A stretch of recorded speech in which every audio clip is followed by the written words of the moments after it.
How to block spam and scam calls on Samsung Galaxy S26, S26 Plus or Ultra.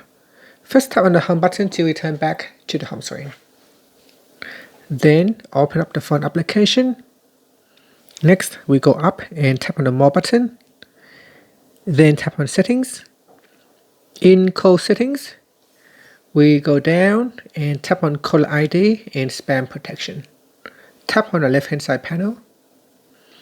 Then here tap on Block Spam and Scam Calls. Tap on the toggle button to turn it off. Switch it on to turn on Block Spam and Scam Calls. Here select Block all Spam and Scam Calls or only block high risk scam calls. Finally, tap on the home button to return back to the home screen. Thank you for watching this video. If you find it helpful, please like and subscribe to my channel for more videos.